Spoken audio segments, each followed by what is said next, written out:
So our topic, all right, let's get that. Our topic for today is the introduction to specialized attribute control charts.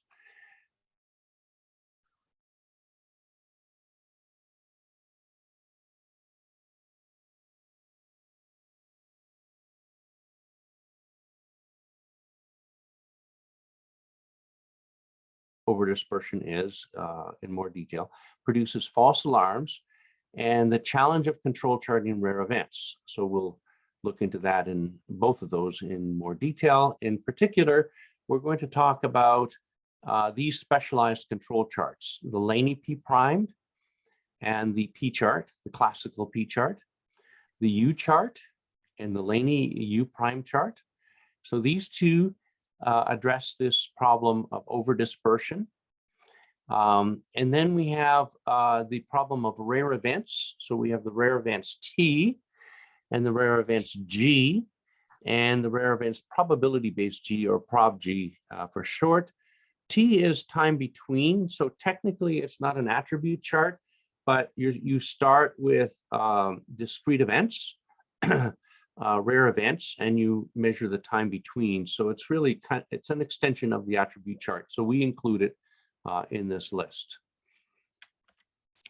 So we'll start with the P charts. P charts, proportion charts for attribute data, are very popular, very commonly used, probably as common as the individuals chart. Maybe not quite as popular as individuals, but certainly right up there. You know, individuals, X bar and R, and P charts.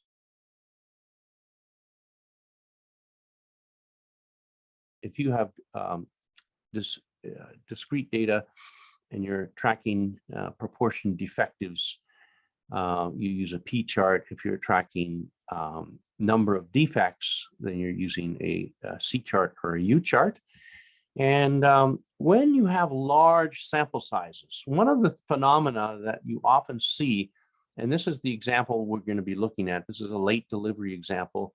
The data actually comes from David Laney and used by permission. I've adjusted the data a little bit, the sample sizes, but just to illustrate some points. But you can see here the dashed lines correspond to the control limits. The green line is the center line, and these are the out of control signals. So there's only 20 observations, and you know you've got more than half of the data points are out of control. And so when you see that, it's basically saying, well, the P chart's really not working. I mean, either we have a process that's really badly out of control, or the P chart just is not working correctly. And that's what we're going to look at. So often, what's often done when this happens is you just take the proportions and you apply an individual's control chart on the proportions. The problem with doing that is that if you have varying subgroup sizes, that information is lost when you're doing an I chart or an individual's chart on the proportions. You have no way of tracking the information associated with sample size. So we need a solution that addresses the false alarms due to overdispersion, and as well the fact that more often than not, we have varying subgroup sizes when we have a proportions chart.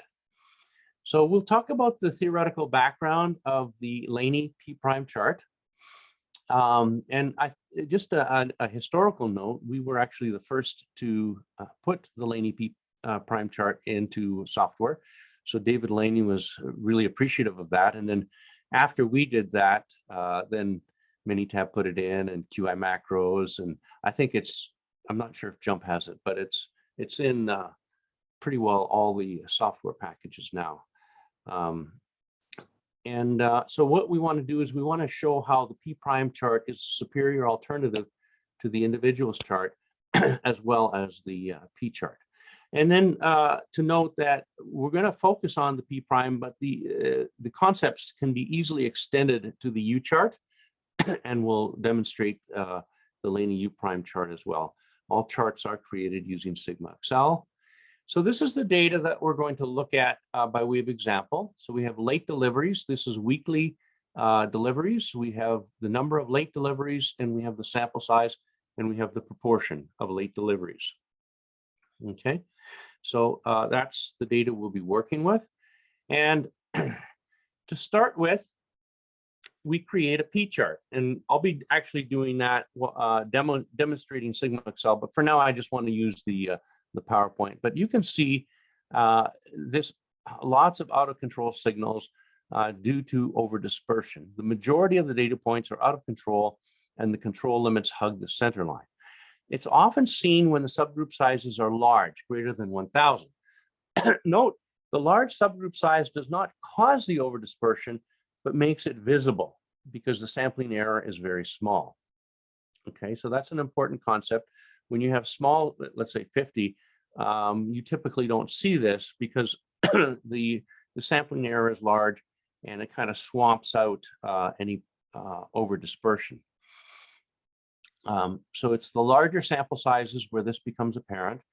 And the reason for this is real world processes seldom have a constant proportion over time. That's a fundamental assumption of the P chart.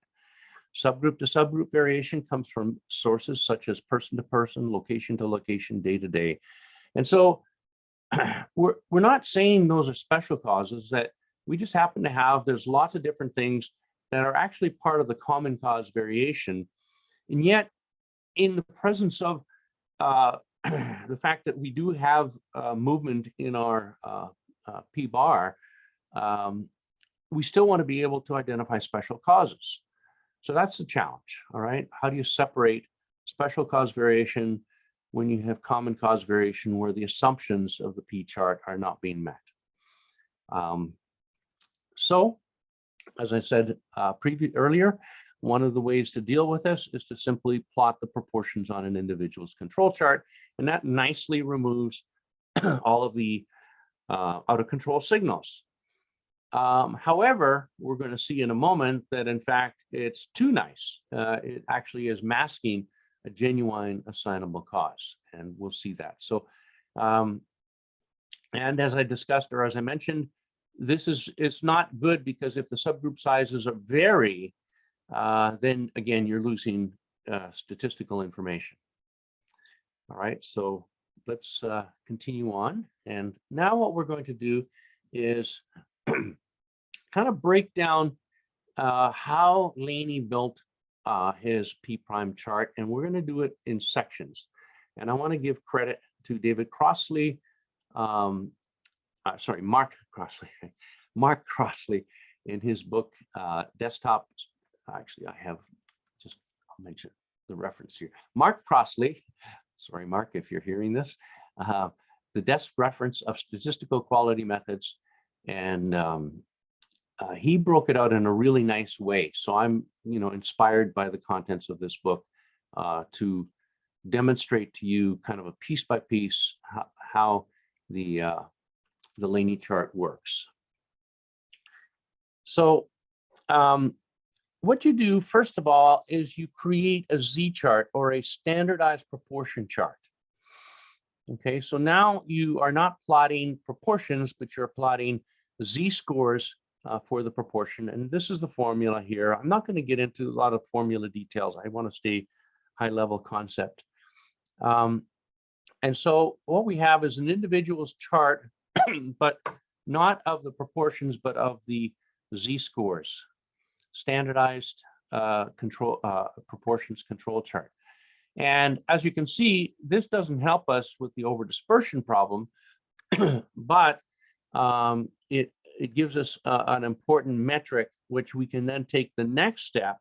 All right, so this is step one, is to control chart on an individual's chart, to take the Z scores. And then once you have the Z scores, you plot those Z scores on an individual's chart. All right, so this is the key right here. We now have a control chart that doesn't have a lot of out of control signals.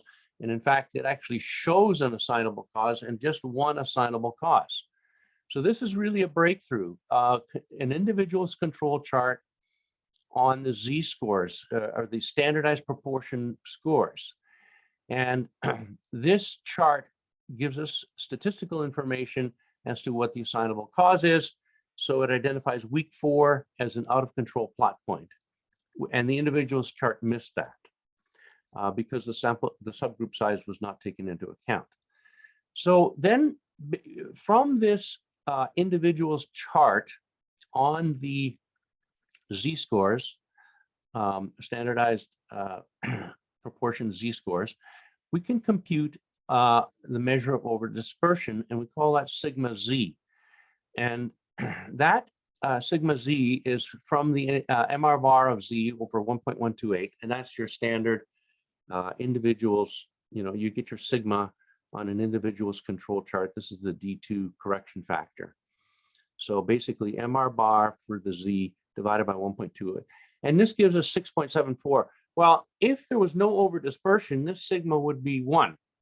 So this indicates that the overdispersion standard deviation is almost 7 times that which you would expect from a binomial distribution. All right, so there's a lot of overdispersion going on here. Now, so what we have is we have a statistically correct chart, but not a practically useful chart. So there's one more step needed, and that is we need to go back to the proportions units, and we need to compute the control limits that are based on this overdispersion measure and based on the proportions to get back to the original units. And that's what the final Laney chart does. All right, so now we're on what we call the P prime chart. The plot points are the proportions. So we're back to the original percent late deliveries, but you'll notice now the control limits are moving. So how are the control limits calculated? Well, the control limits are P bar plus or minus 3 sigma PI times sigma Z. Now sigma PI, that's your standard deviation from your your regular P chart. Okay, that's your basically your back here, your regular sigma associated with each plot point. So P bar 1 minus P bar over N. And then you have your sigma Z, and sigma Z comes from that overdispersion, which is here, comes from the individual's chart of the z-scores. We multiply those two together, so we compute the control limit, P bar plus or minus 3 sigma PI times sigma Z, sorry, talking like a Canadian. So sigma PI is multiplied to estimate the process standard deviation to account for the subgroup to subgroup variation. And Mark Crossley in his book points out, as a hybrid of the P chart and the individual's chart, the P prime chart gives us the best of both worlds. It puts the control limits out where they belong, like the individual's chart, and it gives us the variable control limits that we expect from a P chart, enabling us to see the out of control plot point at week 4. So very nicely, very elegantly hybridizing the individual's chart and the P chart to a solution called the P prime. And this was the work of David Laney, and I know he got a lot of feedback from different statisticians, and it really is a remarkable attribute chart. So we're going to demonstrate that in Sigma Excel now. So just show you, what I'll do is I'll do, I gotta drag this so I don't see what I'm doing here. Okay, Sigma Excel. And Sigma Excel has a variety of features. We aren't going to get into what Sigma Excel does other than the control charts. So we're just going to go into control charts, and then we go down to attribute charts. And we'll start with the P chart. So we'll construct a P chart, and that's late deliveries, and the sample size is N. And we'll go ahead and run that. And so there is our starting proportions chart, P chart, with lots of overdispersion, lots of false alarms. So now what we want to do is we want to do the Laney chart. So I want to emphasize that the steps that I walked you through are pedagogical. The software does all of that in the background automatically. So it's not something you would have to do manually, unless it's something that you wanted to do for learning purposes. But we just go ahead and do all the calculations.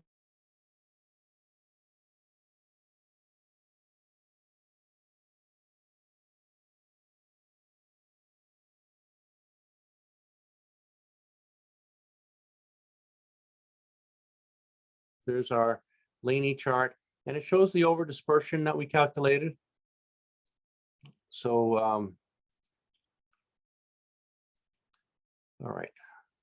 Arvid, I just got a notice that my internet is unstable. Are you hearing me okay?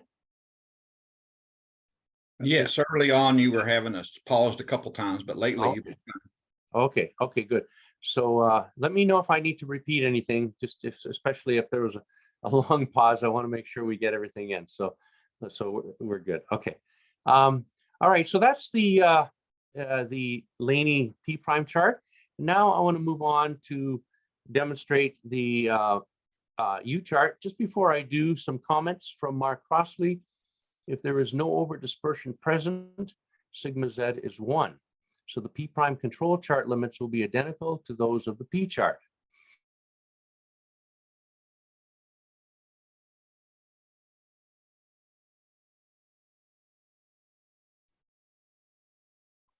John, you are stuck at the moment. Can you go back and repeat that last slide?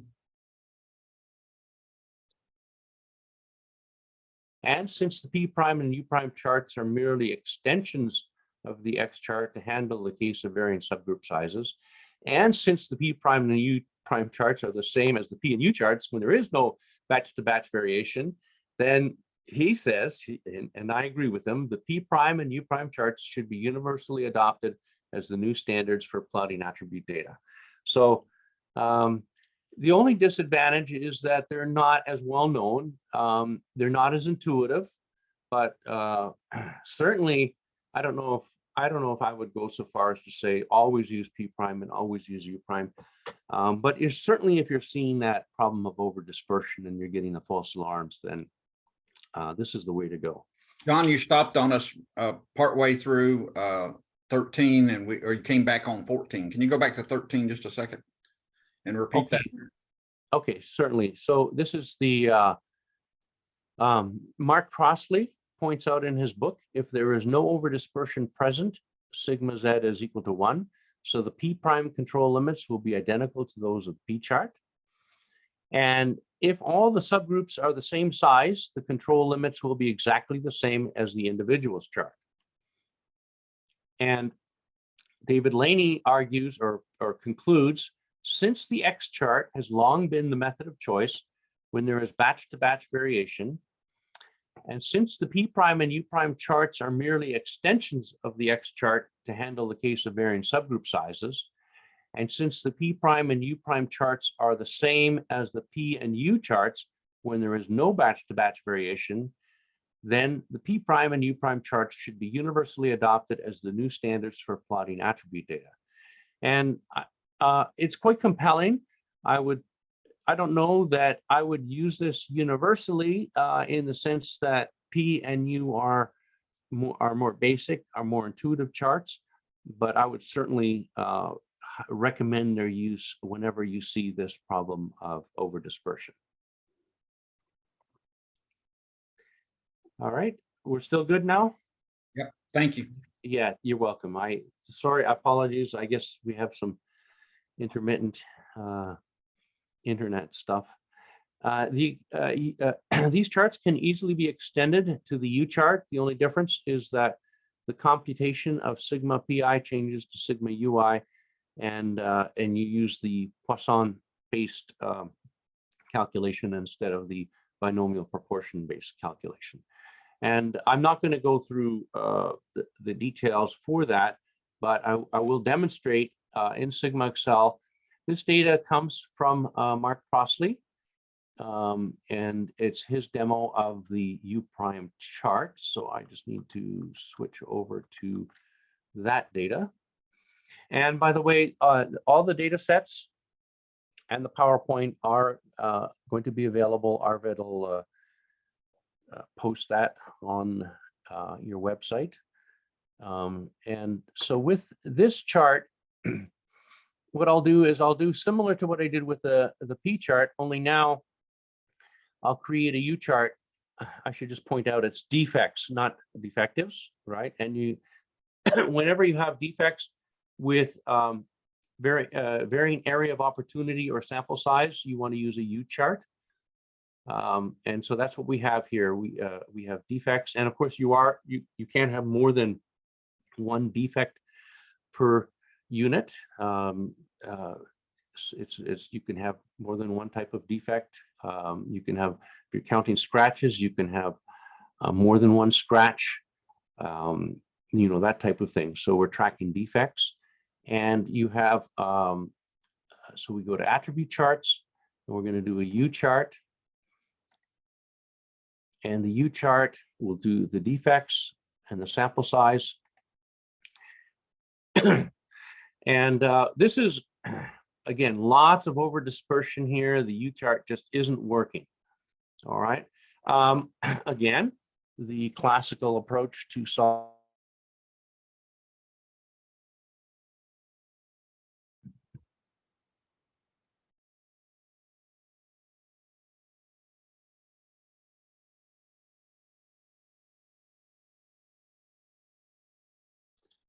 So John, we lost you again right in the middle of you starting the U chart, or I did.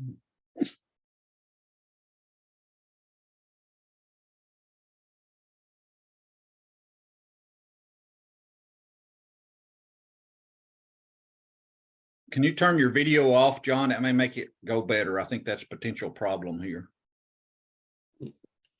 yeah, oh, okay, sorry. Are you still able to hear me? Now I can, but we lost you again as you started. So if you can repeat your U chart thing, if you turn your video off, it may make it reduce the probability of that happening. Okay, so what are you suggesting I do? Hit not in your video, you can say stop video, so it will not show your video, just like I did. I'm not showing mine right now. Do you see that in your Zoom? It's like turning your camera off. Yeah, turn your camera off. I'm unable to hear you, so I've got a. Okay, Arvid, are you here? Can you hear me? I can still hear you, yes. Yeah, okay. So are you saying stop share? No, I'm saying turn your video off. Do you see a way you can do that? Oh, I see. In other words, my camera. Yeah. Okay. I can, yes, I can do that. The only thing is with the camera is that's my microphone as well. Well, so they're tied together. You don't have an audio. Oh, wait, no, let me try this. Stop video. Okay, let's try that. Try to stop video. Now, okay, now can you still hear me? Yes, we hear you clearly, okay. and that Right. should reduce the probability of having problems. Okay, thank you. And hopefully this will work better for us. All right. I don't understand. I've got high bandwidth. I guess having high bandwidth doesn't necessarily mean high reliability. So obviously our provider. Okay, so let me take this from the top. This is the classical U chart. The data is from Mark Crossley in his book, the desktop statistical reference, and he's illustrating the problem of overdispersion with defect data. And you can, of course, use an individual's chart to resolve this, but the problem with the individual's chart is that it doesn't take into account the varying subgroup size. So what we'll do is we will create, I'll go back to the defects data, and I will do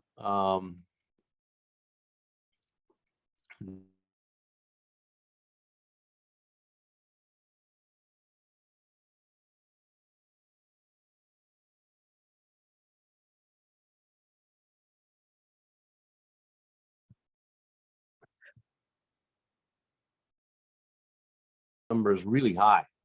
And Johnny, happened again, but I think we're following you, so keep going. all right.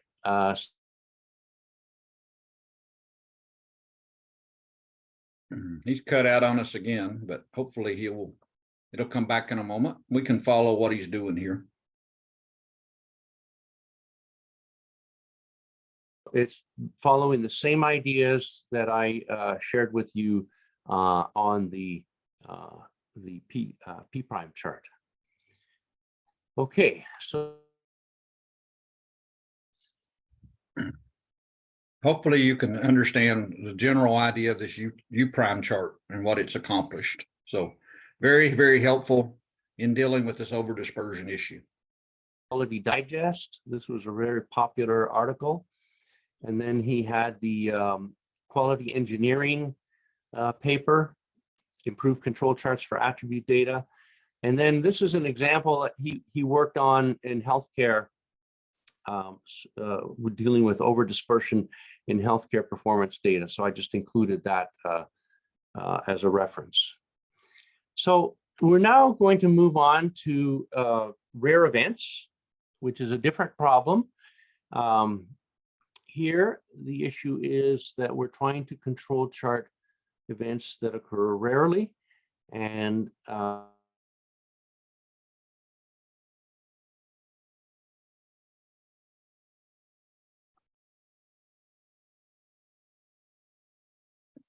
John, we've lost your sound again.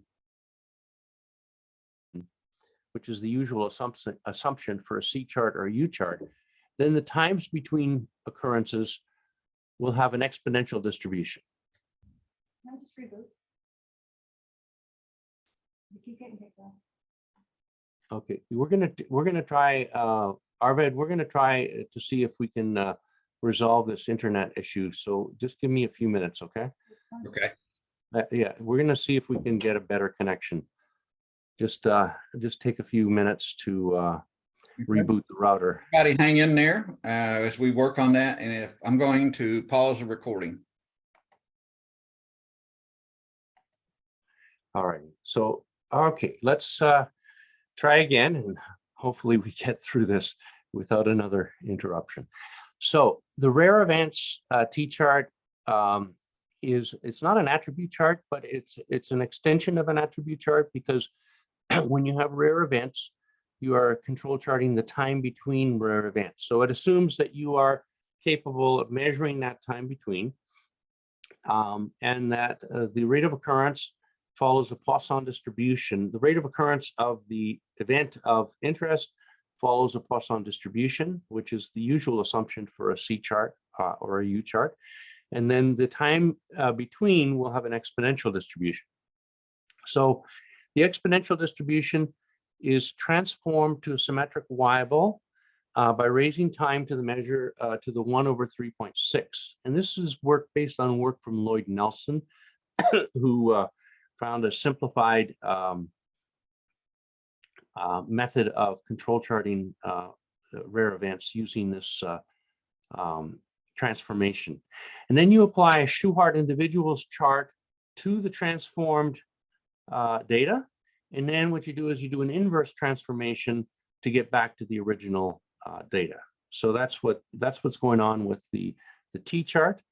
Now, very important when you're dealing with rare events, out of control above the upper control limit is a desirable outcome, because it means that the time between adverse rare events is getting longer, or not getting longer, but that something you have changed has resulted in a statistically significant increase in time between adverse rare events. So that's for the most part, when you're dealing with the T chart or the G chart, rare events, you ideally want the process to be out of control above the upper control limit. And the formulas for calculating the control limits come from a book that's very popular in healthcare, Provost and Murray, the Healthcare Data Guide, Learning from Data for Improvement. And so we use the formulas that are given in the book. And I'm not going to go into the details, But as I mentioned, what you do is you take your time between incidents, you raise it to the power of 1 over 3.6, and that's your your transform time. You construct an individual's control chart on those z-scores. And then there's some, Provost and Murray have some additional robustness that they do if there are some moving range outliers. They reduce or they remove those, but then you end up with your control limits. And then the important thing is you go back to the original time scale by raising the control limits to the 3.6 power. Okay, so those are the steps involved. And so what I'll do is I'll demo with the template called the rare events template. So let me go over and we'll do, this is days between surgical site infections. So what I have are the actual dates, and the template will compute the days between. And I have a before after improvement. So I'm going to take the data from the before improvement, and then I'll do the control chart, and I'll do the control chart templates, rare events T, and I'll paste the dates, and then automatically it's just an Excel calculation subtracting the dates to get to your days between. And then you click the button rare events T control chart, and that gets you your rare events T control chart. All right, so this is approximately an exponential. It's not exactly an exponential. We actually do have an exponential control chart in Sigma Excel. So if you wanted to use that, that's another option. I'll not be demonstrating that, but that's under non-normal individuals charts. So now what we've done is we've established the baseline. And then, as I said, we then have implemented some improvements. And now we have the dates associated with the improvements.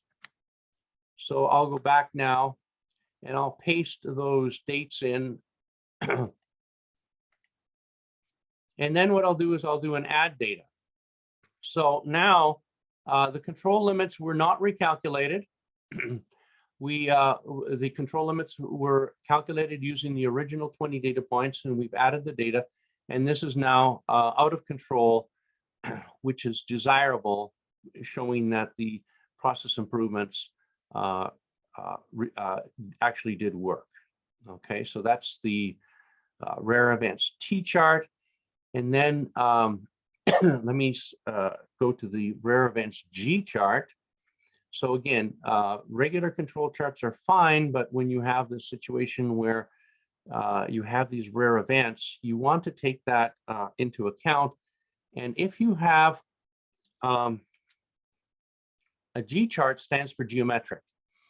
It's an alternative to a standard attribute chart when the adverse event of interest is rare and discrete opportunities between events are counted. So number of units or days between, but in this case, typically it would be number of units, all right? So number of doses, that type of thing. And the control limits, again, come from Provost and Murray. It's an approximation based on the geometric distribution. As with the T chart, an out of control signal above the upper control limit is desirable, indicating a significant increase in units, opportunities, or days between adverse rare events. Okay, so that's these are the formulas that are used. And let me bring up the G chart template. First, I'll go to the data, which is the doses dispensed between adverse events, or ADE. And so I'll take that data. This is, again, we split it out into before improvement and after improvement. So we'll open up the template. This is the G chart template. So rare events G. And we'll paste that in. So we're looking at doses between events for the G chart. We'll create the G chart. And we are in control, but not necessarily at a level that is desirable. And so improvements are implemented. We would like to increase the number of doses between adverse rare events. And so we'll take that data. So just in the one case, we had time. In this case, we're dealing with doses dispensed. So now we'll paste that data in. Nope. Something happened to my clipboard. Try that again.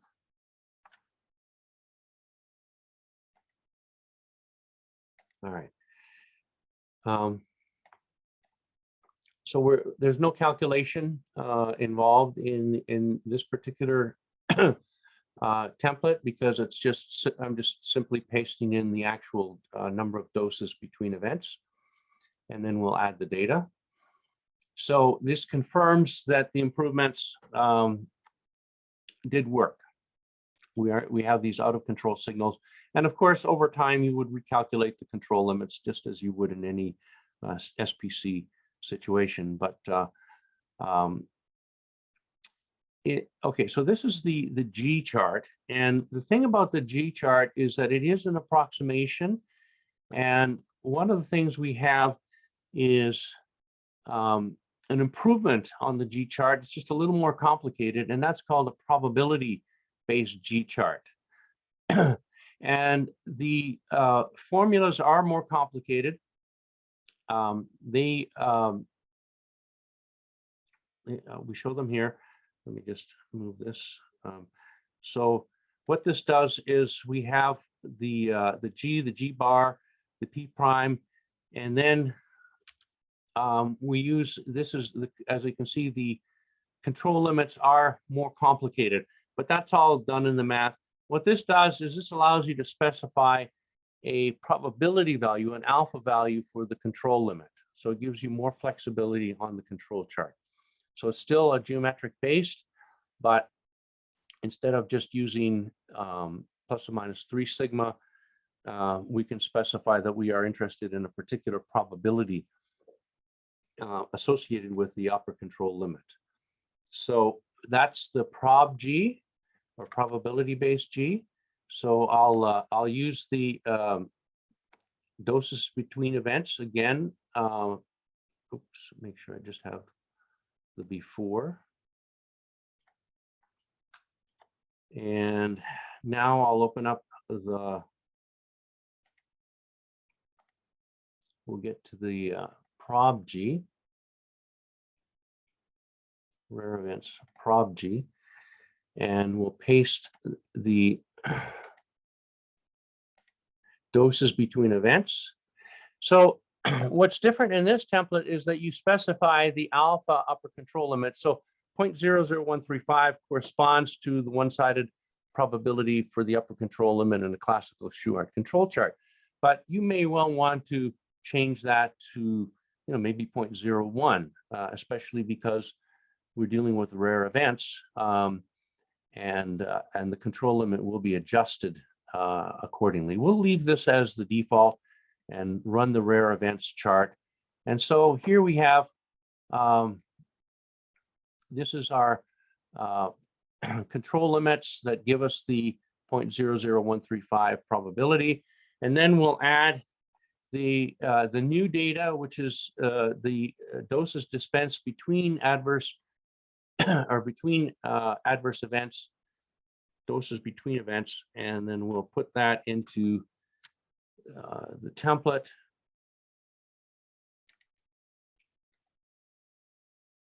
I'm doing paste values just to keep it nice and keep the formatting pretty. And then we can just add data. Add data keeps the control limits the same, and we confirm that in fact the process has improved. Okay, so that's the probability-based G chart. So that's actually a wrap for what I wanted to demo. So the references for the rare events T and G charts, the Binion, this paper covers the calculation for the probability-based G-charts. Again, Provost and Murray book mentioned has the formulas for the approximations. And I should mention I do have the reference.